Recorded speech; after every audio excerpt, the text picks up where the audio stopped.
What's happening, fellas? Ryan Kostrowski here, the DFS 5-pack. From a Draftkings Showdown perspective, we're going to talk about the game of the year tonight, Jets-Broncos. Not so much. The game's not a good one. Y'all know it. I know it. Everybody watching it knows it. It's just not a very good game. That doesn't mean you can't tackle this thing on DK or a variety of other, DFS websites you like to play on. So let's talk about what I feel is your best move tonight.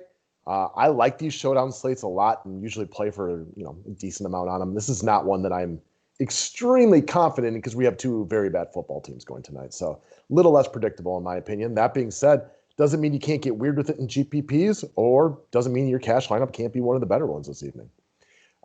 Guys, the overlay promo is still live and kicking. Big day yesterday over here for the MLB playoffs, both sides of it. We had some customers with some really nice days, guys. I encourage you all to sign up and play. Watch these daily videos. Follow me on Instagram and watch those. I love this new matchup shop. I keep saying it, but I'm trying to get more of you guys to take a look at it and play on it. It's fun, and I find it to be easy to win. If you're sick of competing with all the sharks on DK, I can understand. It can be frustrating some days playing against the optimizers and everything like that. There's a lot of other ways to get in this. We had a customer last night went over $600 on a $10 bet. But if you're a brand new player, follow this page right here. These types of deposits can get you free memberships to the DFS 5-pack. You just got to screenshot your initial deposit and send it to me, Twitter, email, anything like that. We will get you all set up and ready to go. Click the thumbs up button, guys. To the station if you're new to it. Let's start with Melvin Gordon III. He's projected to be the highest owned player on the slate for all of the obvious reasons. Lindsey is trending towards unlikely to play, so I do not expect to see Philip Lindsay tonight. All game scripts include Melvin Gordon. He's going to be popular. Put him in the captain spot if you want. Get a little different with him. Don't use him there. He's going to be a very popular play tonight for all the obvious reasons.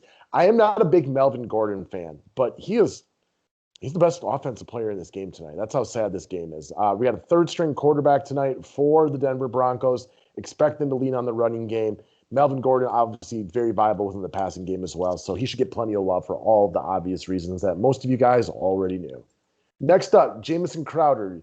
Not just a delicious whiskey, but also a decent football player. So Jamison is trending towards playing tonight. Sounds like he should be back and good to go.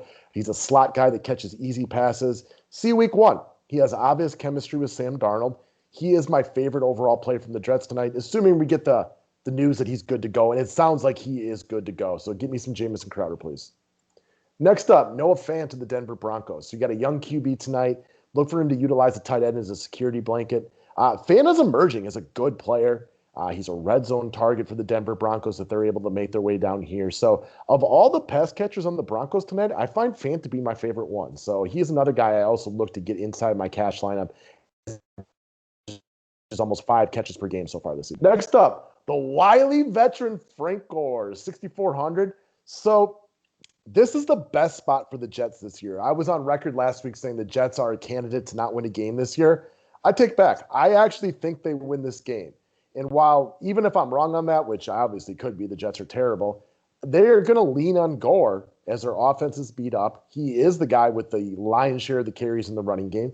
I expect this game to be competitive, which could potentially give them a little bit of more role in the passing game. Not as likely to go barrage if they're not down a couple of touchdowns. I think Frank Gore scores tonight. I like him in pretty much any format you can find him. He is a wily veteran that has pride, right? This guy is still out there balling this many years later. Like, there's a lot of pride in this man.